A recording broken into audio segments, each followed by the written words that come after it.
अस्सलाम वालेकुम नाज़रीन। प्रोग्राम आज पाकिस्तान के साथ। सबसे पहले आज जो भी लोग क्रिसमस मना रहे हैं सबको बहुत बहुत क्रिसमस की मुबारकबाद हो।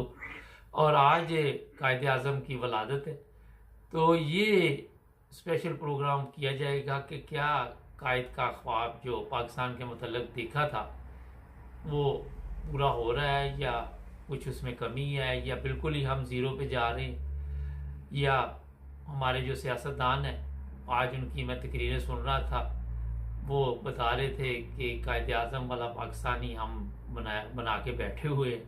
अब्दुल क्यूम साहब हमारे साथ होंगे स्वीडन से। मुझे हंसी क्यूम साहब इसलिए आ गई कि आज के दिन भी झूठ बोली आ रही है। तो आपके समझते हैं कि कायद आज़म का जो पाकिस्तान था वो ये वाला था? मुबारक साहब, पहली बात यह है कि ये तो हम खुशकिस्मत हैं कि चलो कायद आजम जैसा बंदा पैदा हुआ। उसने सारी जिंदगी अपनी मेहनत, अपनी तालीम, अपना पैसा, अपना वक्त, अपनी खुशियां सारी पाकिस्तान को बनाने पे लगा दी। ये तो उसने पाकिस्तान के साथ या पाकिस्तानी के साथ नेकी की, जो आज 73 साल पहले की बात है। लेकिन कायद आजम ने जो पाकिस्तान बनाया था और उसके जो ख्वाब होंगे कि मैं इस मुल्क को दुनिया की नजरों में किस तरह देखना चाहूंगा, तो वो तो उसके ऊपर तो डाका पड़ गया। उसके ऊपर डाका ये पड़ गया कि कायद आजम के बाद फौरन तमाम पाकिस्तान के वो गुंडे, चोर, चक्के, आरामखोर लोग जो थे वो नजरों में रखे हुए थे। कायद आजम फौत ही हुआ तो इसके बाद उन्होंने इस पाकिस्तान के ऊपर कब्जा कर लिया और पाकिस्तान की जायदाद, पाकिस्तान की प्रॉपर्टी, पाकिस्तान के रिसोर्सेज, पाकिस्तान के मादनियाती रिसोर्सेज, जो कुछ क्या क्या हमारे मुल्क में नहीं, सब के ऊपर कब्जा कर लिया। और 75 साल तक, आज तक पाकिस्तान डमाडोल है। पाकिस्तान की कश्ती डमाडोल है। कभी भी पाकिस्तान की कश्ती पुरसुकून तरीके से नहीं चल पाई। और ये हमारी बदबख्ती है कि पाकिस्तान में ना तो इंसाफ का जो कानून था वो उसने काम करके दिखाया, ना एडमिनिस्ट्रेटिवली पाकिस्तान चला। और पाकिस्तान को दयानतदार अगर सियासतदान, जिस तरह बनाने वालों में लोग शामिल थे, उस तरह के सियासतदान नहीं मिले पाकिस्तान को जो दयानतदार होते, जो इस मुल्क के वफादार होते, जो पाकिस्तानी कौम की हमदर्दी उनके दिल में होती और इसमें तफरकाबाजी खत्म हो जाती। ये मुल्ले जब से इस मुल्क के अंदर हावी हुए हैं तो पाकिस्तान का बेड़ा गर्क खत्म हो गया। तो ये सारी चीजें इन्होंने पाकिस्तान को तबाह किया। आज पाकिस्तान जिस हालत में चल रहा है वो एग्जैक्टली ऐसी है जैसी वो अंधा है, वो बहरा है और उसकी कोई डायरेक्शन नहीं है। तो ये दुनिया की कौमें तो वक्त के साथ साथ बढ़ती गई, चलती गई। बांग्लादेश हमसे 50 साल पहले आजाद हो गया था। देखें वो किस तरह अपनी कौम को, एक औरत उसको किस तरह लेके जा रही है, किस तरह उस मुल्क ने तरक्की की, किस तरह दुनिया में नाम पैदा किया। वो किसी से उधार भी नहीं ले रहे, जिस तरह हम हर रोज अरबों के पास जाके पांव चाटते हैं, पैसा पैसा पैसा, और वो नफरत से देखते हैं। हमारे पास सब कुछ था, हमारे सियासतदानों ने लूट लिया इसको। आपके अदारे, अगर हम कहें कि जस्टिस सिस्टम तो टोटली जीरो, उसने प्रूव किया कि ये टोटली जीरो सिस्टम रहा है पाकिस्तान में। और बड़े मजबूत अदारे, वो अपने आप को तो मजबूत बनाते रहे लेकिन मुल्क को कमजोर करते रहे। और आज पाकिस्तान एक एक एक आप कहें कि अफसोसनाक, एक शर्मनाक, एक डगर के ऊपर आगे खड़ा हो गया। सर ये बताइए कि हमारे सियासतदान आज भी बकवास कर रहे थे, वहां पे आके झूठ बोल रहे थे कि हम पाकिस्तान के लिए ये कर रहे, हम वो कर रहे। ये मुझे बताएं कि ये सियासतदानों ने तो बेड़ा गर्क किया ही किया, अदालतों ने भी किया, हमारी फौज ने भी अपना किरदार अदा नहीं किया जिस काम के लिए वो आए थे। तो क्या वजह के एक इदारा भी ठीक ना चल सका? ये सही बात है, ये आपकी सही बात है, ये 100% मुबारक साहब आपने सही बात की है। किसी ने भी पाकिस्तान के लिए काम नहीं किया। हर बंदे ने, सियासतदान तो ये लुटेरे थे ना। कायद आजम फौत हो गया, इसके बाद उन्होंने मुल्क को कब्जा कर लिया। वो शुरू से जागीरदार और जमींदार और ये लोग जो थे बिजनेसमैन, और वो खोटे सिक्के कायद आजम ने कहा था मेरी जेब में, मैं मुझे अफसोस हो रहा है। ये सब लोग फिर खानदान हावी हो गए। फिर वो क्या कहते हैं, लोहा कूटने वाले और गटर चोर और सिंध में टिकटें बेचने वाले और कातल शामिल हो गए। उन्होंने कब्जा कर लिया मुल्क के ऊपर। तो आपके इदारों ने काम नहीं किया। आपके इदारे पाकिस्तान के लिए काम करते तो पाकिस्तान दुनिया की बेहतरीन सल्तनत होती। उसमें कोई तफरकाबाजी नहीं होनी चाहिए, जैसे दुनिया में नहीं। हम यूरोप में बैठे हैं, यहाँ कोई तफरकाबाजी नहीं है। तू कौन है, तुम्हारा मजहब क्या है, तुम्हारी शक्ल क्या है, तुम किस मुल्क से आए हो, तुम्हारी रोजी क्या है, तुम काम क्या करते हो, कोई पूछता नहीं है। इसीलिए आज दुनिया के टॉप लिस्ट के ऊपर ये मुल्क जा रहे हैं। और हम मुसलमान हर बात को जाके मदीने शरीफ की गलियों के साथ जाके जोड़ते हैं। तो मुबारक साहब, ये बड़ी खुली बात मैं करने वाला हूँ। ये जितने मुल्ले आज मदीने की गलियों और फला 1400 साल पहले ये मदीने की गलियों में जाते तो एक भी वापस ना आता वहां से, जो 1400 साल पहले हालत थी। तो ये हम लोगों को, ये नालायक लोगों को, अनपढ़ लोगों को बेवकूफ बना के, दाढ़े बड़े बड़े लंबे रख के ये बेवकूफ बना के पैसे कमाते रहे। अपने अपने मजार बनाए हुए, वहां जाके लेटो, सजदे करो, जन्नत तुम्हें मैं लेके जाऊंगा। और जब खुद मरने की टर्न आई तो कहते हैं मेरे लिए दुआ करो। तो ये इस मुल्क के साथ बड़ी बड़ी ज्यादतियां हो चुकी हैं और अभी भी पाकिस्तान नहीं समझ रहा। कहते हैं वो समझ, इसको बीमारियां लग गई हैं, इसको कैंसर हो गया है, इसको टीबी हो गई है, इसको क्या क्या बीमारी लग गई है। तो ये बीमारी कौन ठीक करेगा? ये बीमारी ठीक करने के लिए आपके इदारे काम नहीं कर रहे। तो एग्जैक्टली मैं आपको बताऊं कि कल एक ऐसा प्रोग्राम मैंने सुना थोड़ी देर के लिए, यकीन करो वो सब कह रहे थे कि पाकिस्तान दिवालिया हो चुका है, पाकिस्तान की बुनियादें नीचे से काटी जा चुकी हैं, पाकिस्तान कोई फल देने वाला मुल्क नहीं बन रहा, पाकिस्तान के ये लोग जो सियासतदान हैं ये हकीकत में दुश्मन हैं और आपके अदारे पाकिस्तान के लिए काम नहीं कर रहे तो पाकिस्तान नहीं रह पाएगा। अगर पाकिस्तान को रहने के लिए 75 साल दिए गए तो ये नहीं चला। तो अभी तो जिस जगह पे, जिस हालत में, जिस कश्ती जो समंदर में खुली घूम रही है, कोई नेविगेटर नहीं है, कुछ नहीं है, कोई इसको पानी पिलाने वाला नहीं है, कोई पैसा देने वाला नहीं है, कोई रिपेयर करने वाला नहीं है, तो ये मुल्क नहीं चलने वाला। सर, ये बड़ी एक अहम बात की कि जन्नत में भिजवाने के लिए मुल्ला वहां बैठे हुए हैं, मुल्क तो उन्होंने जहन्नम बना दिया, तो जन्नत में कैसे भिजवा सकते हैं यही तो बात है ना। अगर आप देखिए, मुबारक से अगर पढ़े लिखे लोग होते, कुरान करीम अल्लाह की किताब है, अल्लाह ताला ने इस्लाम जो नाज़िल किया वो कुरान करीम है। कुरान करीम आप पढ़ते ही नहीं हो, लोगों को पढ़ना आता ही नहीं है, मुल्ले इसको पढ़ने ही नहीं आता, उसका तर्जमा चाहिए। जब आप कुरान शरीफ पढ़ेंगे तो आपको पता लगेगी ना जन्नत कौन देने वाला है, पैदा किसने किया, किसने इज्जत दी, किसने रिजल्ट दिया, कौन मुसीबतों से बचाता है, कौन मौत देता है, कौन जिंदगी देता है, कौन जन्नत देगा, कौन दोज़ख देगा।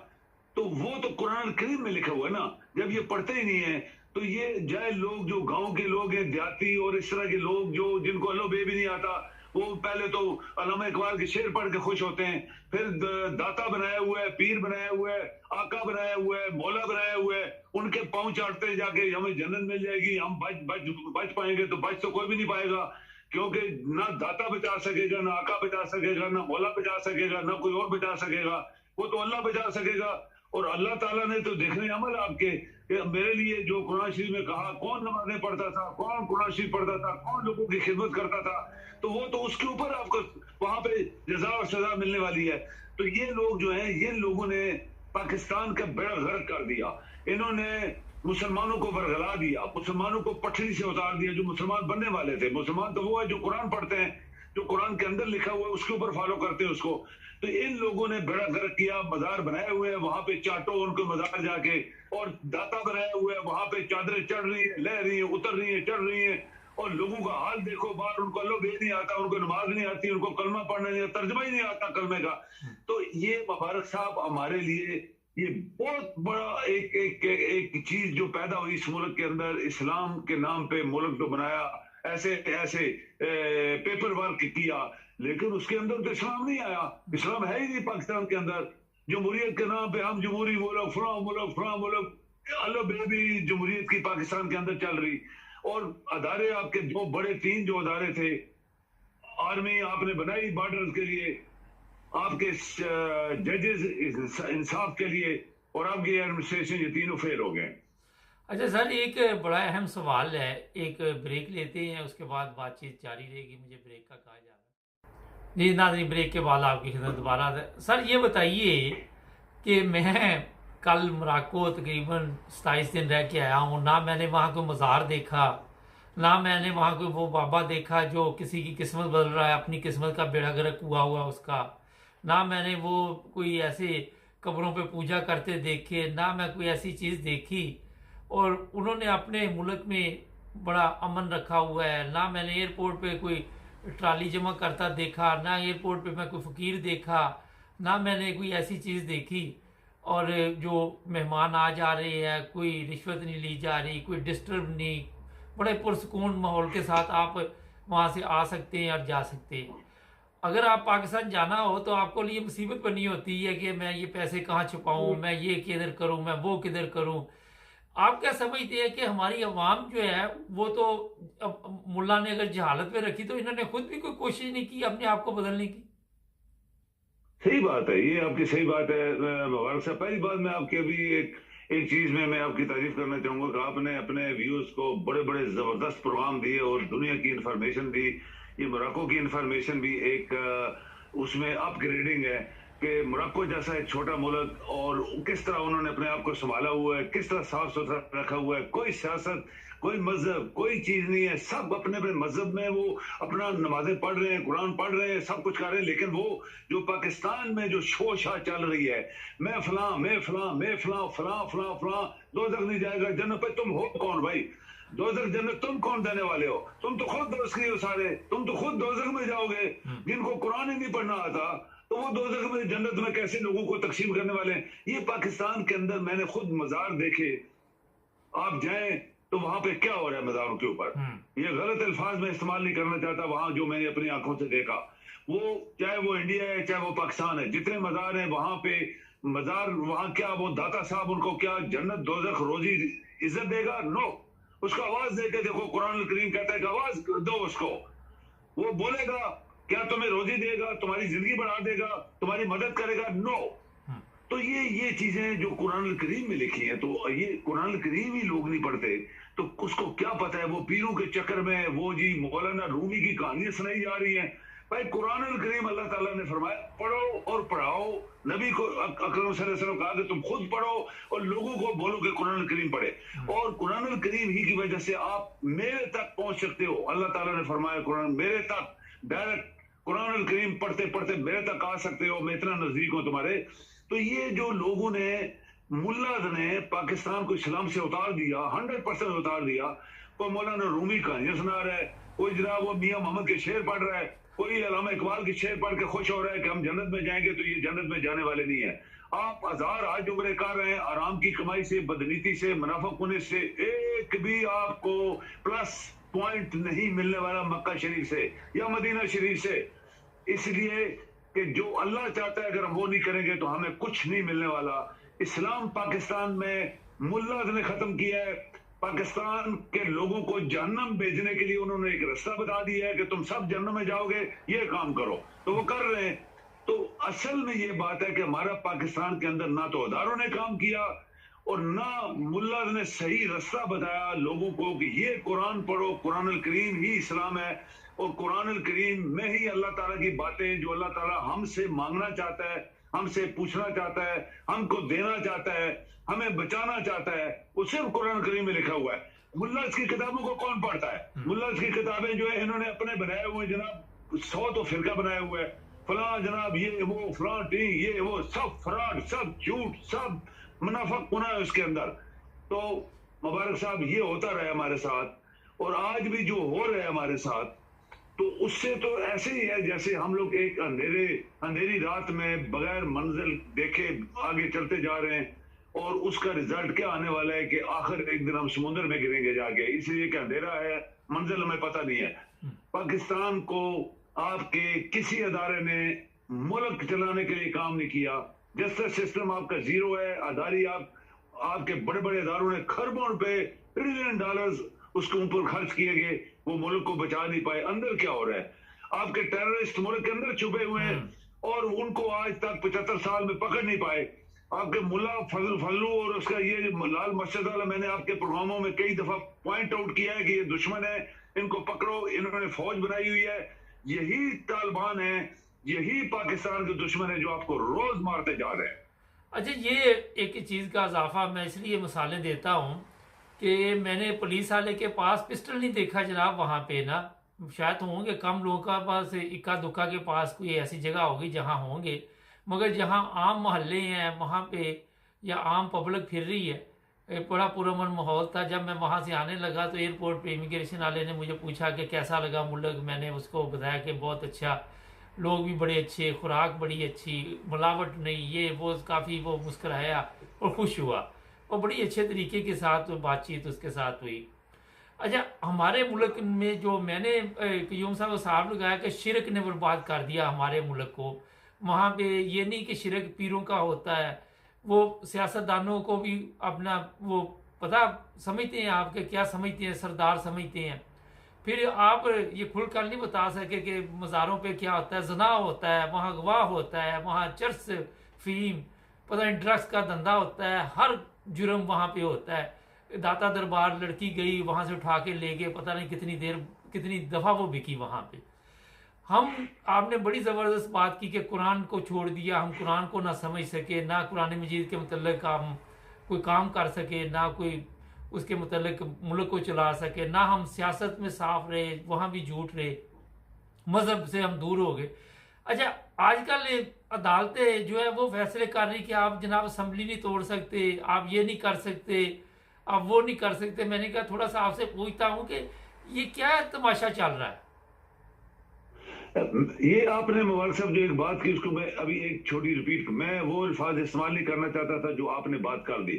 जितने पाकिस्तान में मज़ार हैं वहां उसको कहें कि अड्डे बने हुए हैं। अभी अड्डों में आप क्या क्या शामिल करते हैं? वो सिर्फ अड्डा है। हाँ। वहां पे छुप के वो पुरगे पहने और मर्दों ने दाढ़ियां रखी हुई, ऊपर कुल्ले पहने, और वहां जाके अड्डों के ऊपर जाते हैं और वहां अपने जो दुनिया के गुनाह हैं मुनाफिक वो वहां पे करते हैं। और मजार पे तो उनको कुछ नहीं मिलने वाला। वो सारी रात बैठे रहे, सारा दिन बैठे रहे, 100 कुर्बानियां दें, वो देगे लोगों को बिचवाए, उनको एक भी सवाब या एक पॉइंट पॉजिटिव नहीं मिलने वाला। ये मेरा ईमान है, ये बहुत बड़ा शिर्क है अल्लाह ताला के साथ। और अल्लाह ताला ने एक ही बात की है कि सिर्फ मुशरक लोगों को मैं बख्शूंगा नहीं, बाकी मेरी मर्जी है, मैं अल्लाह हूं, जिसको चाहूंगा मैं छोड़ दूंगा, किसी वजह से भी छोड़ दूंगा। लेकिन मुशरक जो लोग होंगे उनको कभी मैं नहीं बख्शूंगा, वो दोजख में ही जाएंगे शैतान के साथ, और शैतान की पूरी जो उसकी गैंग थी। तो ये जो मुशरक पुनः पाकिस्तान में शुरू कराया, ये मुल्ला ने करवाया। ये मुल्ला गरीबों यानी अनपढ़ जाहिल लोगों को वर्गला के, और उन्होंने फिर ये बड़े बड़े मजार बनाए और झंडे लगवाए ऊपर, और क्या क्या हुआ। और वहां जाके उधर मजारों को चाटते हैं, चादरें चढ़ रही हैं, उतर रही हैं, उतर रही हैं, चढ़ रही हैं, और बाहर अड्डे बने हुए हैं। अड्डे अड्डे अड्डे अड्डे के अंदर एक अड्डा बहुत बड़ा अर्थ में इस्तेमाल करो जिसके अंदर बहुत कुछ चल रहा है वहां पे। तो ये पाकिस्तान में हमारे किसी भी अदारे ने इन चीजों को नहीं पकड़ा। वरना दुनिया में जितने, जैसे आपने मोरक्को की मिसाल दी, पूरी अरब दुनिया में आप जाएं, किसी जगह कोई शख्स कोई झंडे लगा के मज़ारों के ऊपर नहीं बैठा। सब लोग अल्लाह को याद करते हैं, कुरान करीम पढ़ते हैं और डरते हैं, नमाजें पढ़ते हैं, अपने अपने अपने अपने अपने अपने बख्श अपने अपनी यानी वो क्या कहते हैं कि आकबत बनाने के लिए लगे हुए हैं। और कौन जन्नत में जाएगा कौन नहीं जाएगा ये अल्लाह ही फैसला करेगा, बंदे तो कर नहीं सकते। तो ये पाकिस्तान को टोटली मजहबी हिसाब से उतारने वाली ये मुल्लाज हैं। मुल्ला को किसी ने पकड़ा नहीं है, मुल्ला फिर टेररिस्ट बन गए, मुल्ला टेररिज्म पैदा करने वाले बन गए, और आज लोगों को मार रहे हैं। आपके अदारे जो हैं वो नाकाम हो चुके हैं, अदारे भी इनको पकड़ नहीं पाए। और देखें सियासतदान, ये तो बहुत बड़े डाकू है ना। ये तो कायदे आजम का बना हुआ पाकिस्तान इन्होंने डाका मार के कब्जा कर लिया है। और आज आपके अवाम कुछ नहीं कर पा रहे। अवाम बड़ी ताकत होते हैं, अगर अवाम आज निकल आए 2-4 करोड़, इनको भागने की जगह नहीं मिलेगी। ये लोगों को गर्दन से पकड़ लेंगे कि आओ तुमने हमारे साथ क्या किया है। कौन करेगा? पाकिस्तान की अवाम वो जाहिल हो चुकी है, वो क्या बैरी हो चुकी है, वो पागल हो गए। उनको कोई समझ नहीं आ रही कि हमारे मुल्क के साथ क्या हो रहा है। आपके जजेस बहुत कुछ कर सकते हैं मुबारक साहब, अगर जजेस आपकी सुप्रीम कोर्ट मिल के तमाम जजेस हाई कोर्ट और सुप्रीम कोर्ट के बैठ के डिसीजन दें कि मुल्क नहीं चल रहा, तुम लोग खा गए हो, सारी दौलत तुम लोगों ने लूट ली है, लिहाजा ये हमारा डिसीजन है कि तुम फौरन असेंबलियां डिसॉल्व करो और नए इलेक्शन कराओ और उसको हम कंट्रोल करेंगे। तो हो सकता है, लेकिन करेगा कौन? सवाल ये है कि करेगा कौन। हम आर्मी की तरफ बार बार क्यों देखते हैं? आर्मी तो बॉर्डरों के लिए बनाई गई थी, और आर्मी वाले ने क्या क्या किया बाजवा ने इस मुल्क के अंदर। एक जनरल होकर उसने इस मुल्क के साथ गद्दारी की, उसके खिलाफ गद्दारी का मुकदमा चलना चाहिए। कौन चलाएगा? हाँ, इमरान भी आया तो मुझे नहीं पता, क्योंकि 3-3.5 साल इसने वैसे गुजारे थे, इनको डील डाल दे के अपना वक्त गुजार के चला गया और उसको उल्टी सजा मिली।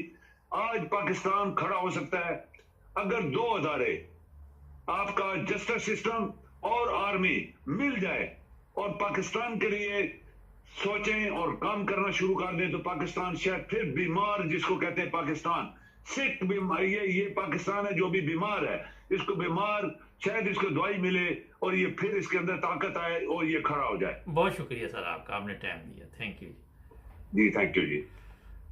नाज़रीन, पाकिस्तान चल सकता है जिस तरह सर ने बताया, दो इदारे ठीक हो जाए, पूरा पाकिस्तान ठीक हो जाएगा। हमारे चैनल को सब्सक्राइब